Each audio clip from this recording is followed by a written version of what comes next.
On paper, DR Congo's provisional election results read like a good news story for Africa. Felix Tshisekedi, son of the late civilian opposition stalwart Etienne Tshisekedi, garnering the most votes, paving the way for the nation's first ever peaceful transfer of power through the ballot box since independence from Belgium in 1960. However, the devil's in the detail. We're still piecing together just how many ballots have been counted, particularly in provinces that voted overwhelmingly for the other main opposition contender, Martin Fayulu. Is it, as the latter claims, an electoral putsch? France and others questioning the result. The Catholic Church's observer mission has hinted it was Fayulu, not Tshisekedi, who's the winner. Was a deal struck with the party of outgoing President Joseph Kabila? His anointing successor, who finished a distant third, is not contesting the results so far. After a flawed vote and a protracted ballot count, what to make of an election 2 years overdue? Is this the best outcome to be hoped for in the nation that's still home to the planet's largest UN peacekeeping force? Or can Congo do better? Today, in the France 24 debate, we're looking at Tshisekedi's surprising win. Joining us from Kinshasa, Alber Lekha, former chief of staff for Tshisekedi's father, Etienne Tshisekedi, who since has left his UDPS party. Thank you for being with us. Thank you for having me. Here in the studio, we're joined by Julia Wono, Executive Director of Internet Without Borders. Nice to see you. Happy New Year. Happy New Year as well to Christophe Vogel, Congo researcher at the University of Zurich. Thanks to you as well. Thanks for joining us. The France 24 debate on Facebook and Twitter, hashtag F24debate. The provisional winner announced at 2 in the morning local time at the Electoral Commission in Kinshasa. Many haven't slept since. Solange Mougin has more. Celebrating in the streets of Kinshasa, the provisional winner of the Democratic Republic of Congo's presidential elections.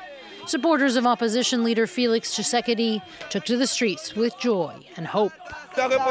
This represents freedom, social freedom. We'll no longer suffer. We'll no longer worry about Kabila. Speaking to thousands of supporters and amid tight security, Tshisekedi thanked God and his former adversary, outgoing President Joseph Kabila.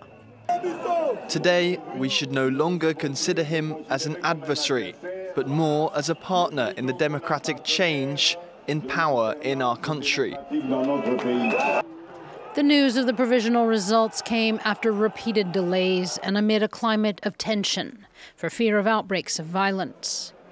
The DRC's National Election Commission made the announcement in the middle of the night. Proclaimed elected provisionally President Tshisekedi Tshilombo Felix. While the definitive results are not expected until at the earliest next week, the commission said Tshisekedi received just over 38% of the vote, while Martin Fayulu came in second with 34%, followed by outgoing President Joseph Kabila's candidate, who came in third. The commission's results, however, are already being contested. Fayulu said the provisional tally was an electoral coup. This is obviously an unacceptable electoral fraud of a nature that will provoke general chaos across the country. The entire nation and security forces wait with bated breath to see if this will be the first peaceful democratic transfer of power since the RDC's independence in 1960. Alber Lekha, you're in Kinshasa. There were the initial celebrations overnight and early this morning. Our correspondent, Thomas Nicolon, describing an unsettling calm since. What do you make of this result? Well, you know, the publishing of the result during the night, of course, caused celebrations mainly in Kinshasa, since in the other parts of the country it's difficult to watch television that far through the night. But this morning we heard that there were some confrontations between civilians in some part of Kinshasa. But I heard of one casualty in the district of Njili, but otherwise the city is very calm. There were also some troubles and instability in Kikwit, which is in the former Bandundu provinces, about 200-300 miles from Kinshasa. But you still have an apparent quietness throughout the country. What do you think personally of the result? Well, personally, I'm waiting just to see whether the results that the Electoral Commission published yesterday are in accordance with the truth of the ballot. You know, back in 2011, when I was with the late President Etienne Tshisekedi, there was already that problem, that issue of having the truth of the ballot, because the Congolese got the impression that they got the right to vote, but not yet the right to elect their leaders. So I'm waiting for these confrontations between CENI's number, the Electoral Commission's number, and the ballot's number, because from what I observed yesterday, both for the results of the provincial assemblies as for the presidential elections, the Electoral Commission published the numbers coming from the computers, but not the numbers coming from the minutes of polling stations. Whereas, according to the law, they have to produce the minutes of the polling stations. That's just one of the discrepancies that have been picked up on by observers. The Catholic Church, one of the country's most respected institutions, voicing its doubts publicly this Thursday. If you look, when you look at the tally, 700,000 votes, the difference between Tshisekedi and Martin Fayulu. Now, forgetting the 1.2 million ballots that have never been cast in areas affected either by Ebola or conflict, the vote postponed in those parts, 700,000 votes is not much, and clerics still scratching their heads with good reason. They had 40,000 observers on election day, the most comprehensive observer team, and they did their own sample polling. The results of the presidential election, as published by the Electoral Commission, don't correspond to the data collected by our observer mission from polling stations and counting centres. So, let me ask the question then, Christoph Vogel, the tally, what do you make of it so far? Is it flawed or is it fraud? Well, it's probably still too early to really give a final response to this, but what we've seen is that obviously, as the video just showed, the Senko wasn't agreeing with what has been announced by CENI last night, and reasons for this can be multiple, but one of the best guesses that we have at this point is that Senko has been retrieving its own results, which it still hasn't published, on the basis of the voting polling stations and what the 40,000 observers have been reporting, while CENI has been relying mostly on the compilation centers and the electronic transmission to the capital.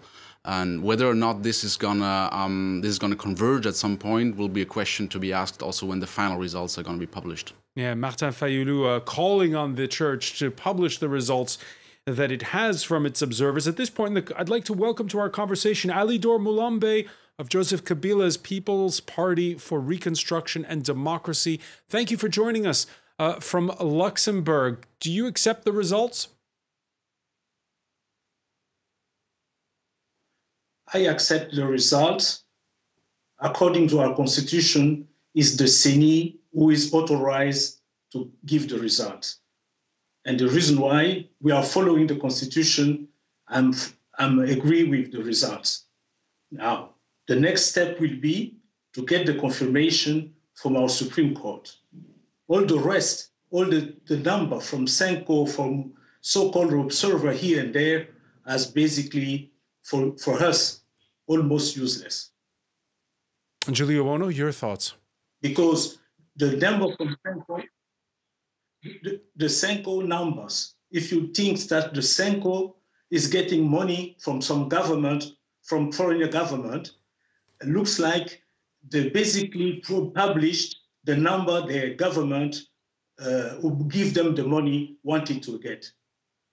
Hang on, They are not credible. You're accusing the Catholic Church of getting funds from a foreign power?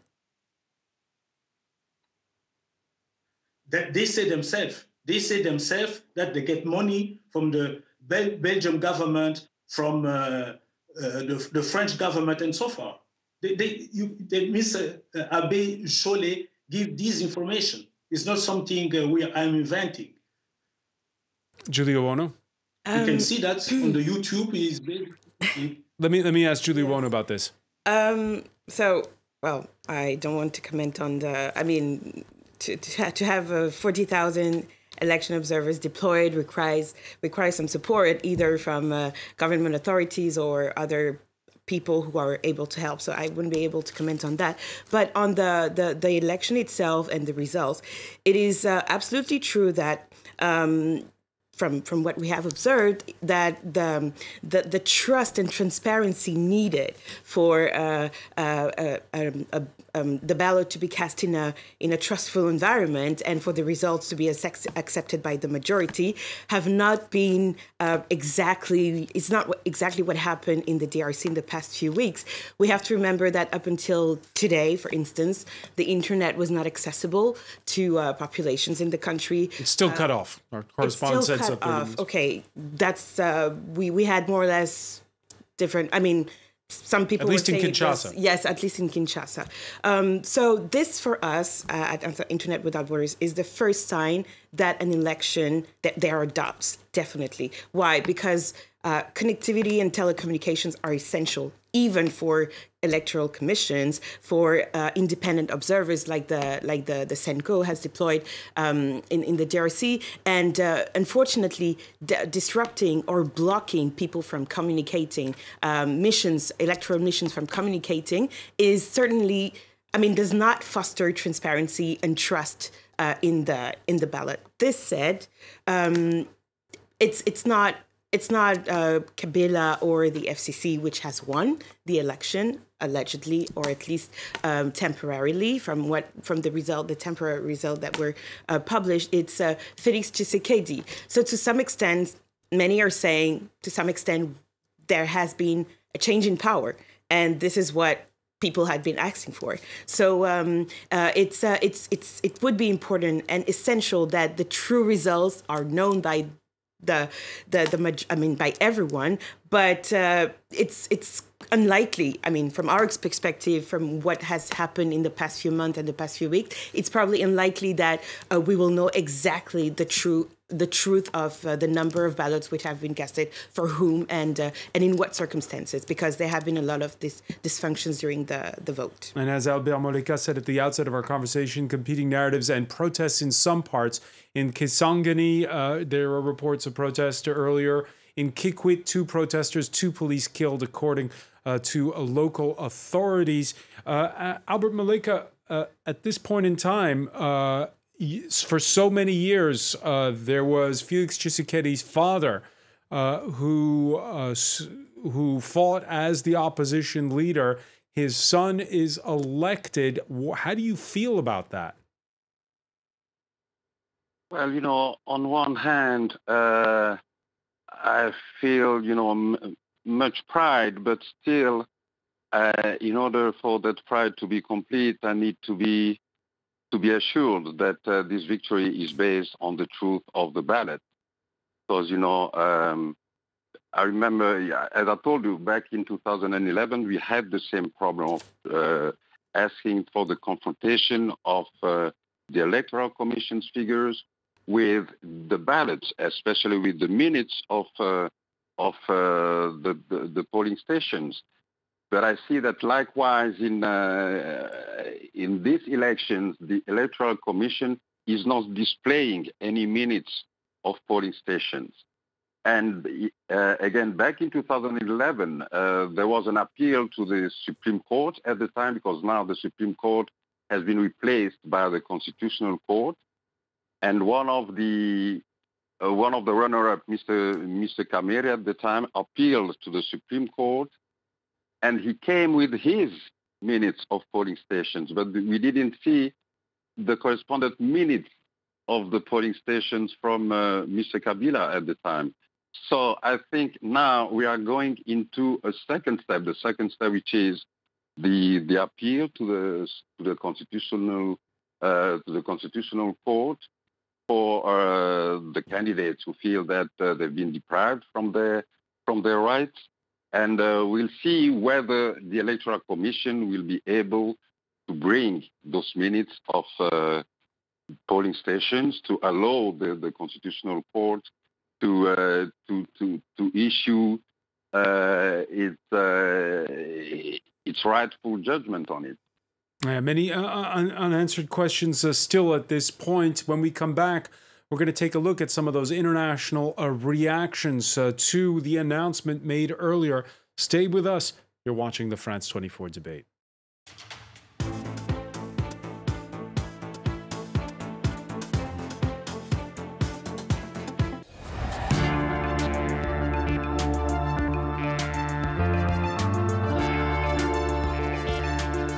France 24, a different point of view.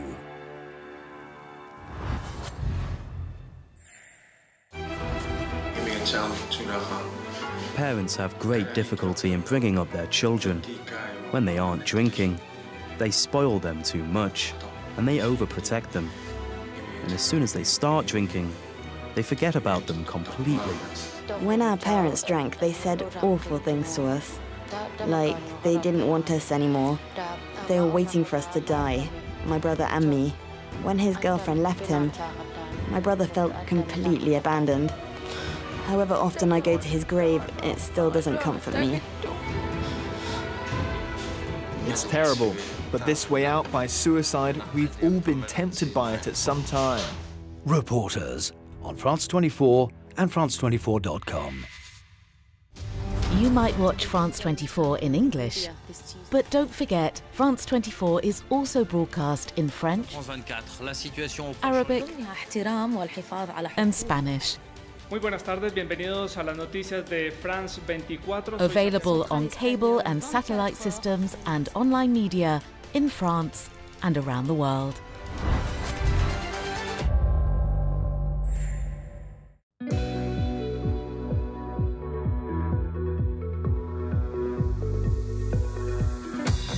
France 24, every art form.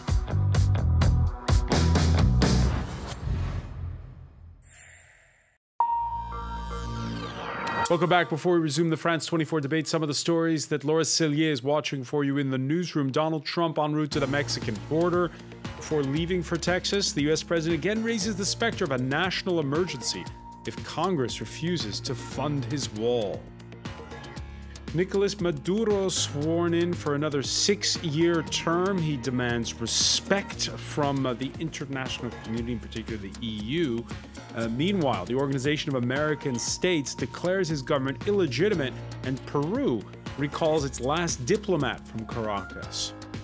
Opening day of the trial of the jihadist accused in the 2014 Brussels Jewish Museum shooting, Mehdi Namouche, and a co-defendant accused in the murder of 4.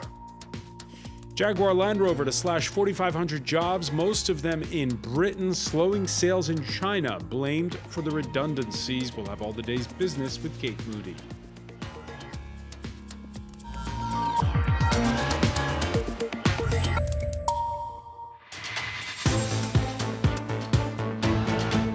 Welcome back, or welcome if you're just joining us. It's the France 24 debate.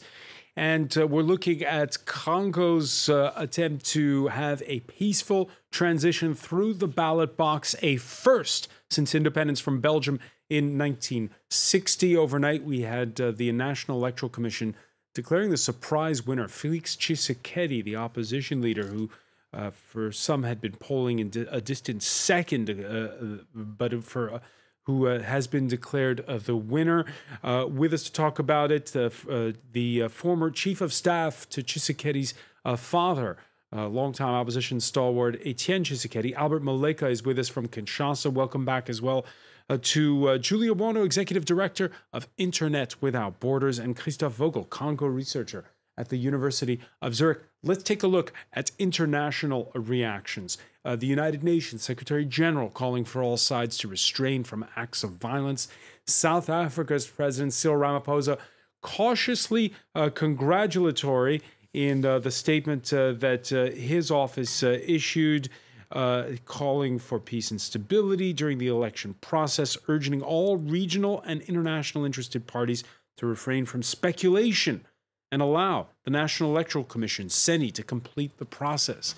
The Belgian foreign minister expressing, quote, a certain number of doubts that we'll need to verify and that'll be brought to debate at the UN Security Council in the coming days. His French counterpart, more blunt in his appraisal. Let's listen to Jean-Yves Le Drian. These elections happened in a relatively calm way, which is a good thing. But it seems as though the announced results, Mr. Tshisekedi declared the winner, do not comply with what was seen on the ground. Because the Catholic Church of the DRC did its tally and announced completely different results.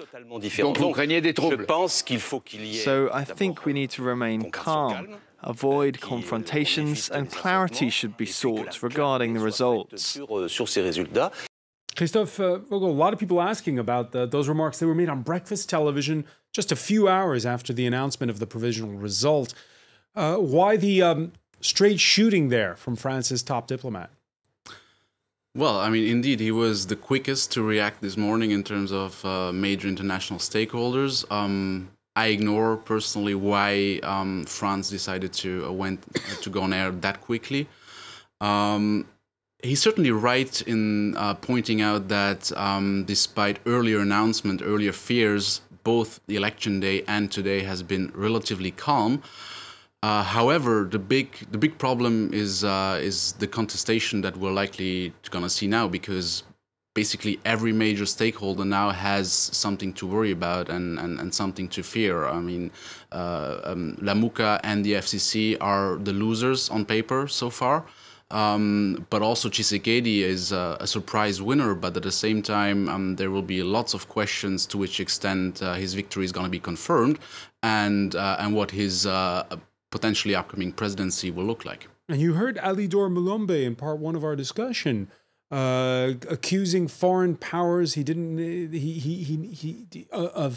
of perhaps stoking word that misinformation when it comes to what the results might be. So what do you make of the fact that you've got the outgoing president whose party fared poorly, if we believe the official result? Less than 1 in 4 Congolese voted for the outgoing party, which is a very low score in an African country, and yet who fully backs this opposition leader winning.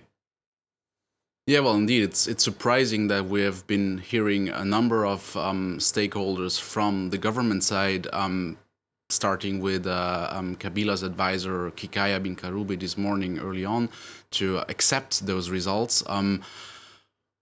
Whether or not there is any backstory, I think it's also too early to tell. There have been a lot of rumors the last days over a potential backdoor alliance. Nothing of that is proven, but in order to have a credible final result, at some point these rumors will have to be engaged and be looked at closer as well. Alber Lekha, what do you make of the way that the party of Joseph Kabila has reacted positively to news of the vote?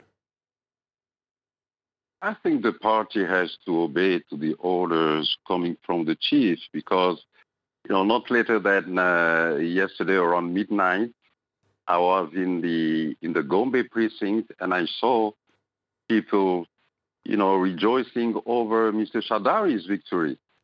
And but I think it's a kind of discipline that the ruling party has towards its moral authority, and that's why they have also to strengthen the Electoral Commission's position.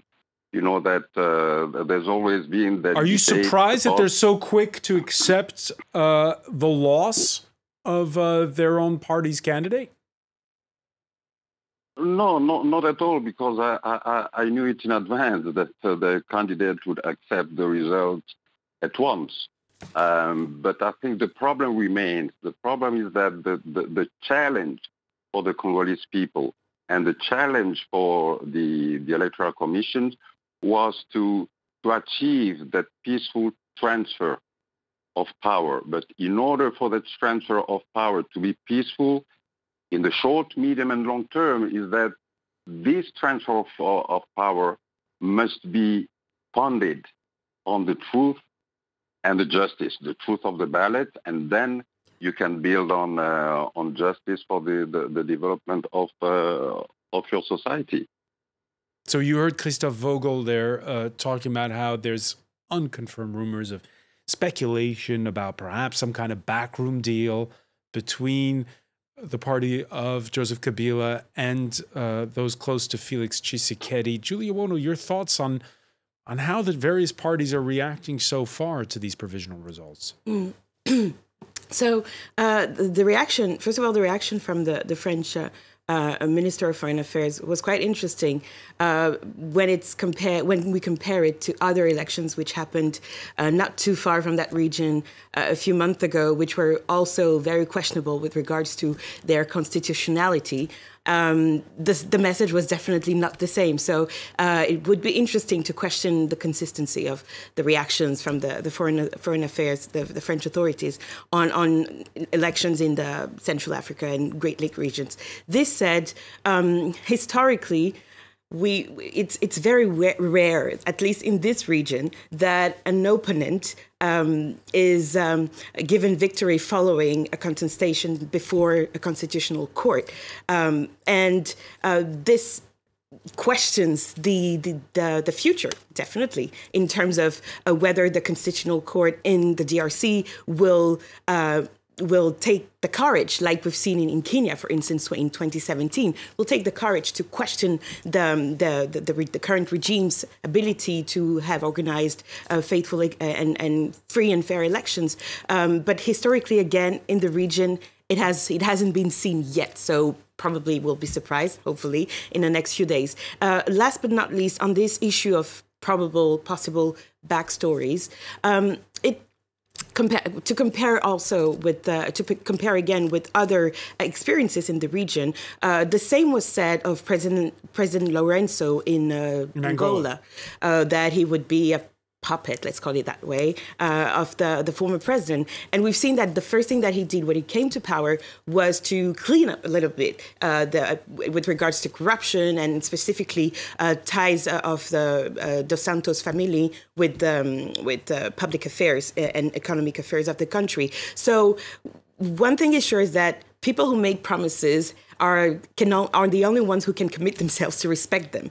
And once you're in power, probably things become different. So we don't know yet. Hopefully, the Constitutional Court, first of all, will tell the truth that is awaited by everyone, and probably his story will also prove that Tshisekedi is probably not. Whatever the alliances may or may not be, things will be different once we have a new president. Which brings us to the topic of Felix Tshisekedi. After his father's death, he was picked to head. This was back in 2017. The Rassemblement opposition coalition. The now 55-year-old insisting at the time that he was his own man. My rise in politics is not due to any personal deals. It is the friends on both sides of a coalition who have appointed me. I had pulled no strings. And when my name was put forward for a premiership, it is the same members of a party with youth leagues and associations who went to the president and clearly said, "We want Felix." Alber Lekha, is Felix Tshisekedi his own man? I think that today Felix Tshisekedi is his own man. He's his own man, and he has proved it lately, and he's proving it now. He's proving it now. He won't be beholden to Joseph Kabila should he become president? No, that's a different thing. No, Someone has mentioned the case of President Lorenzo of Angola, but President Lorenzo has a majority in the parliament, so the government depends on him. But when you look at the figures that were published yesterday, starting with the provincial elections, and then we are having now the publication of the legislative elections for the National Assembly, you'll see that Mr. Kabila's camp will still hold the majority. And according to our constitution, it's the government that governs, according to our constitution. So there's still a fear on the part of many observers that Mr. Kabila may be pulling the strings, of the government to come. Alidor Mulombe, you agree?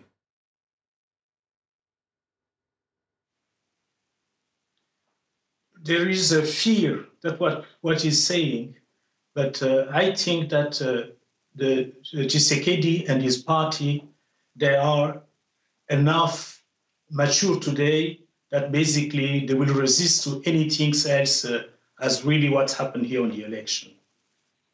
But what's happened here is the following, is basically the will of the people to change. We recognize it, we are not happy, it's not what was our desire, we recognize it.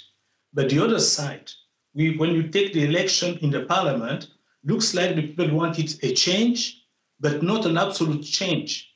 And they still wanted to use also the experience of the Kabila government. Is the reason why is a kind of, in French, we call it cohabitation, just like Mitterrand and Chirac, or what we had with Jospin and Chirac. Is basically what the people, the way I understand the vote. So you see it as change, but don't change everything. Don't change everything all at once. Christophe Vogel, it's a power sharing deal. Your reaction to what you just heard there from Alidor Mulombe? Yeah, well, I think I found both his statement and before Albert's very interesting, because here we're getting also much more to the substance of things. We've been in many debates ahead and during the electoral period. We've been losing out of sight that we're talking about 3 elections. So we already know provincial legislative assembly results. They will be important to elect a new Senate, which is the upper chamber in the Congo as well and has quite a lot of power. We're waiting maybe tonight, maybe in the next days for a National Assembly results. And things are gonna get very complicated, and a victory, or at least a partial victory of the FCC side is absolutely not unlikely, given the fact that in terms of the logistic and financial capacities, they have been very strong in campaigning. And if I remember well, the number of candidates that align with the FCC is larger than Lamuka and Cash taken together. So we might very likely be steering towards this cohabitation situation, and how the powers are then going to be negotiated with, on paper, the government leading policy, but in reality, like in a semi-presidential system, like in France as well, the president retaining also quite a lot of power. So this is going to be definitely very interesting to watch. Julia, earlier you were saying definitely a flawed process, but we can still hope for at least a measure of a transfer of power. But here's a question for you. Viewers watching us in Kenya must be saying, this looks awfully familiar, doesn't it? We have the outgoing president who's the son of a late former president, and the potential next leader who's the son of a former opposition leader. What's with these dynasties? That's a very good question. I guess doing politics has been a family affair in various countries of the region, in Central and Great Lakes and Eastern Africa. But I wouldn't say it's negative, as long as, of course, there are people can express what they want freely. Obviously, in the most idealistic situation, that's at the end of the day what matters. And most importantly, most of these countries today and the region does need stability in order to be able. We have to remember that the DRC has been affected by a lingering conflict in some parts of the country for the past 20 years. And we could almost say that since President Mobutu passed away, things have been quite unstable. So, and this has made difficult for the country to transition to economically and to offer opportunities to all the 80 million people who live in the country. So, the fact that there are dynasties is probably not that problematic as long, of course, as it is the will of the people, which is not necessarily the case in other countries, which I probably should mention tonight. But yes, it's interesting. It's a dynamic to witness. But most importantly, what these regions need is stability in order to transition to better economic prospects. And it brings me back to what you said earlier, Alber Lekha. Did you think when you were Etienne Tshisekedi's chief of staff that one day his son would be potentially the president-elect? In politics, everything is possible. And concerning Felix Tshisekedi, one thing is that Felix climbed all the scales of the positions to the party on his own merit. And I think among all his brothers, he's the only one who kind of got involved 100% in politics. And again, in Africa, names are very important because names symbolize something. And the name of Etienne Tshisekedi, the name of Tshisekedi, has symbolized for years, let's say for 2 decades at least, or if not 3 decades, the fight for democracy and for the rule of law. So, and it's a name still very present and very, very important, especially in the central part of the country. So let me just ask you, Albert, on that point. On Friday, we're expecting a press conference by Martin Fayulu, the man who some observers thought was the winner of the election, or could still potentially be the winner of the election. These are provisional results still. What do you want to hear from Martin Fayulu?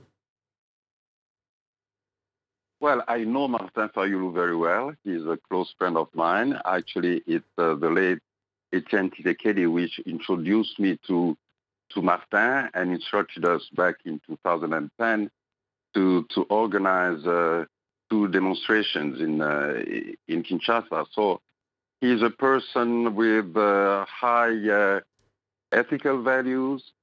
He's a true fighter. You know that he's got a nickname. His nickname is the Soldier of the People.